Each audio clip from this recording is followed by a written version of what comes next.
నమస్తే. Suman TV anchor Roshan గారు ఒక రోజా గారిని ఒక ఇంటర్వ్యూ చేస్తూ ఒక మాట అడిగారు. జగన్ గారు ఓడిపోయిన తర్వాత రివ్యూ మీటింగ్స్ బాగానే చాలాసార్లు పెడుతున్నాడు, కానీ అసలు 24లో ఎందుకు ఓడిపోయామని దాని గురించి ఒకసారన్నా ఆలోచన చేశారా అని. అంటే రోజా గారు ఎమ్మడే లేట్ చేయకుండా ఎత్తుకున్నారు, ఈవీఎంల వల్ల మేము బాగా నష్టపోయాము అనేసి. ఆ మాట ఎండ్ చేయకముందే రోషన్ గారు ఎమ్మటే తగులుకున్నారు. 151 వచ్చినప్పుడు ఈవీఎంల వల్ల వాళ్ళు నష్టపోయాడని అనుకోవచ్చు కదా మీరు అనే మాట అనే చెంప బగలగొట్టినట్టు మాట్లాడాడు.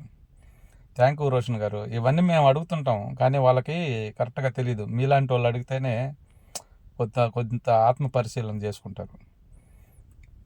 రోజా గారికి మీలాంటి వాళ్ళు మాట్లాడితేనే బగలగొట్టినట్టు ఉంటుంది. థ్యాంక్ యూ రోషన్ గారు. Thank you very much.